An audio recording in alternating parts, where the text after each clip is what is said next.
Mari sebelum kita membaca dan merenungkan firman Tuhan, kita minta terang Roh Kudus menolong kita. Kita berdoa.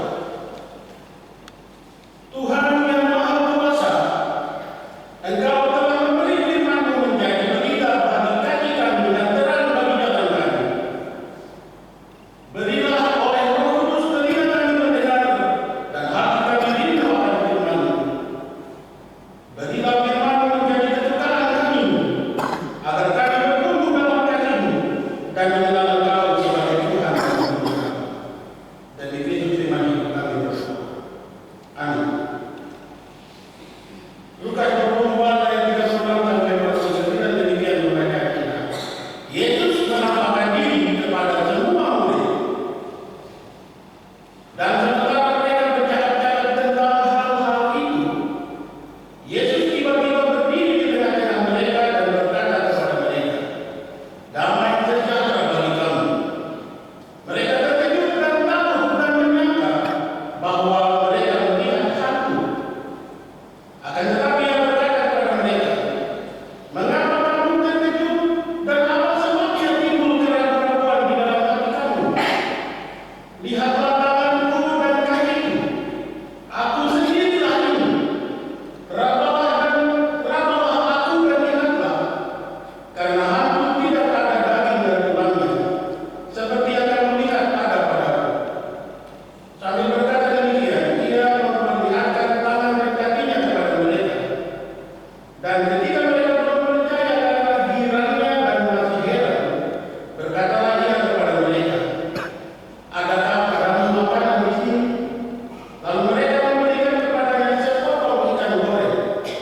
Ia mengambilnya dan memakannya di depan mata mereka. Ia berkata kepada mereka, "Inilah perkataanku yang telah kukatakan kepadamu ketika aku masih bersama-sama dengan kamu, yakni bahwa harus digenapi semua yang ada tertulis tentang aku dalam kitab Taurat Musa dan kitab nabi-nabi dan kitab Mazmur." Lalu Ia membuka pikiran mereka sehingga mereka mengerti kitab suci. Katanya kepada mereka, "Ada tertulis demikian, Mesias harus menderita dan bangkit dari antara orang mati pada hari yang ketiga. Dan lagi dalam namanya, berita tentang pertobatan dan pengampunan dosa harus disampaikan kepada segala bangsa, mulai dari Yerusalem. Kamu adalah saksi dari semuanya ini. Dan aku akan mengirim kepadamu apa yang dijanjikan Bapa-Ku. Tetapi kamu harus tinggal di dalam kota ini sampai kamu diberkati dengan kekuasaan dari tempat ini." Demikian jauh bacaan kita terjadi kepada Tuhan dan firman yang diberitakan tetap selama-lamanya. Amin. Shalom. Sungguh apa jadi orang begini? Apa kabar saudara hari ini? Luar biasa. Bapak Ibu Saudara, saya akan ingatkan kita dengan cerita ini karena kita mau bicara tentang apa?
Jangan-jangan juga betul-betul jurus. Jadi mereka hanya bisa berkumpul di satu rumah, semua jendela pintu ditutup, tinggal di dalam, atau cerita sendiri di dalam. Orang tahu ada yang datang dulu, ternyata mereka ketahuan di situ. Kemungkinan ditangkap, kemungkinan disiksa, bahkan kemungkinan juga dibunuh. Dalam keadaan seperti itu, ketika dua orang ada yang mau sembari memberitakan lagi, betul kita ketemu, dia sudah bangkit. Peristiwa-peristiwa itu masih juga dilakukan dalam mulia. Dan bagian mereka kita hari ini melanjutkan bagian ini. Dalam keraguan para murid berkumpul di rumah yang tertutup semuanya, pintu jendela semua tertutup. Yesus hadir di tengah-tengah. Itu kalau macam hari ini yang ada dalam keadaan itu. Ada yang sudah begitu terus kepada buku bercerita kejadian yang berdiri di tengah-tengah, mati jendela pintu kita, pintu terbuka. Iya tahu. Dan peristiwa ini sama dengan yang dialami para murid. Mereka takut setengah mati ketika tiba-tiba Yesus ada di tengah-tengah. Untungnya dia sapa para murid dengan salam damai sejahtera. Damai sejahtera bagi kami. Kalau dia muncul sebagai panggil Simon Petrus, pasti Simon lari sama itu. Kalau dia muncul dengan perkataan lain, pasti para murid kocar kaki dalam rumah. Tapi dia muncul dengan salam damai sejahtera dan semuanya dalam ketakutan bisa tenang untuk melihat. Dalam keraguan mereka, dia kasih tunjuk tangan dan kaki dikasih tahu. Dia bilang, kamu masih ragu lagi, mari datang, pegang. Hantu tidak punya daging dan tulang. Saya bukan hantu, Yesus mau memproklamasikan diri dan benar kepada mati. Dan karena itu dia melanjutkan supaya orang lebih yakin. Dia minta makan. Pada akhirnya kalau boleh bawa ikan boleh dia makan. Hanya untuk menunjukkan kalau betul dia telah bangkit. Dia memang betul-betul bangkit, tidak seperti yang lain. Ketika mati orang lain dan dia punya hantu begini, dia punya hantu ke sana. Tidak, dia menunjukkan dia benar bangkit. Bapak Ibu, setelah berita ini, setelah peristiwa ini, Yesus membuka pemikiran para murid supaya bisa menjadi saksi baginya. Makanya dalam kelanjutan pembacaan kita di situ Yesus mulai memperkuat mereka. Dalam pembacaan kita dikatakan Yesus membuka hal yang tidak mereka. Lalu Yesus berbicara tentang siapa dia. Yesus bilang, ini yang saya bilang untuk kamu ketika saya masih bersama-sama dengan kamu sebelum mati disalibkan. Saya sudah bilang, sudah segala macam berita, nubuat dalam kitab-kitab Taurat, kitab Musa, itu kitab Nabi-Nabi, kitab Mazmur, bicara tentang anak manusia, tentang Mesias yang harus menderita, mati, tapi pada hari ketiga dia bangkit. Karena Yesus sudah membuka pikiran mereka menjadi mengerti apa yang Yesus lakukan. Bapak Ibu, setelah itu Yesus telah membuktikan dirinya bangkit sebagai penyelamat nubuat bagi kami. Yesus mempersiapkan para murid juga untuk memberitakan bahwa ketika dia bangkit ada pengampunan dosa. Pengampunan dosa yang berlaku adalah dengan pertobatan. Dan itu harus menjadi berita bagi dunia. Sebab dunia kehilangan pengharapan pada Mesias yang diharapkan bahwa berubah besar bagi dunia. Dia menyatakan bahwa dunia tidak perlu lagi, tidak perlu lagi cemas. Dia bangkit itu membuktikan bahwa kuasa yang melebihi segalanya, kuasa paling besar yang bisa uji di seluruh alam raya ini hanya mau. Tapi dia menunjukkan kalau mau takut di bawah kakinya. Dan itu berarti pengharapan baru bagi umat manusia. Makanya pembacaan kita bilang berita tentang pertobatan dalam pengampunan dosa harus diberitakan kepada semua bangsa mulai dari Yerusalem. Bagian terakhir pengharapan yang Tuhan Yesus taruh buat para murid, tapi juga semua kita hari ini adalah pengharapan tentang janji Bapa, janji yang mana, janji tentang para Kristus, penolong penghibur yang akan selalu menyertai orang-orang yang percaya kepadanya. Dan ini adalah kekuasaan yang dari atas, kuasa dari surga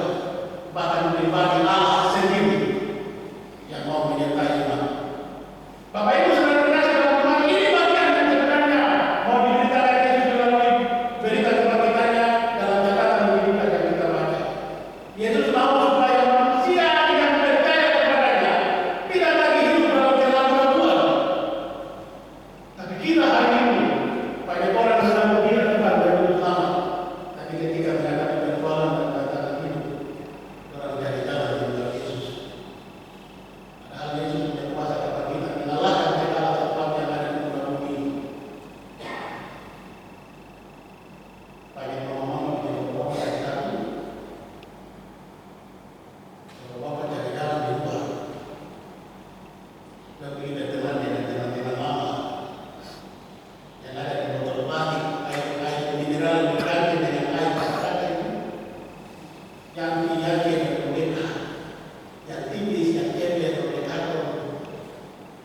pulang mata merah, mama terbiasa dari tempat itu. Anak-anak berteriak, dia berteriak lebih keras. Kamu diam, nanti orang sekitar tanya ada apa di rumah. Padahal bikin kekerasan di dalam rumah. Orang yang menghargai Yesus Kristus yang makin dia akan tahu untuk mendatangi pasangannya dan keisi rumahnya dengan kasih tulus tanpa batas. Jadi bapak-bapak kalau saya berlaku seperti itu berubah. Tuhan benci kekerasan yang kita lakukan dalam rumah tangga. Tapi hari ini ada berita luar biasa. Orang lapor peristiwa kekerasan dalam rumah tangga di polisi. Polisi bangun berita memukul bapak yang lapor. Karena dia tahu pasti yang bikin kekerasan. Dan bapak itu sedang bikin maaf polisi. Yang mengalami kekerasan dalam rumah tangga itu saya. Karena banyak memukul saya. Kalau di tentara itu ada istilah begini. Kalau pakai merupakan sesat, bintang, berarti kau punya kewajiban merupakan perwira. Dia boleh tangguh hebat di hadapan banyak orang, apalagi kalau kita tidak ada tugas. Tapi kalau sampai di rumah, nah itu aku pakai jadi bisa jadi kemana? Terhadap apa? Jadi hari ini juga bisa buat mama-mama. Kalau itu terlalu banyak berita sama bapak, berubah. Hari ini bukan banyak penindasan yang dialami bapak-bapak dengan kekerasan tangan, kaki, mulut. Iya, cerewetnya mama-mama juga kadang bikin bapak-bapak simpan sakit hati lama. Jadi kami orang dengar pendeta-pendeta bicara bapak-bapak berubah, jangan terlalu kasar, jangan jahat-jahat sama mama-mama. Tapi hari ini saya tidak bisa bapak-mama, kasih bapak-bapak orang. Kalau dia bikin salah, dia bisik, dia dengan sakit apa saya boleh. Bapak bilang, "Lu bikin begitu dan saya boleh terus." Karena bapak bilang, "Tetap saya." Tidak, orang yang mengasihi, dia akan tahu saling mengasihi dengan tulus. Ketika Yesus bilang dia mengasihi, pasti akan duduk dan berbagi untuk berkata, "Saya juga saya boleh." Bukan bikin hal jahat lagi. Hari ini kalau netizen banyak sudah habis, hancur berantakan. Tapi merasa baik-baik saja. Itu memang sudah bisa sama jadi kok lagi orang tua. Saya kata kenapa harus diikat dengan pernikahan kalau kau masih mau jalan sendiri-sendiri?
Selamat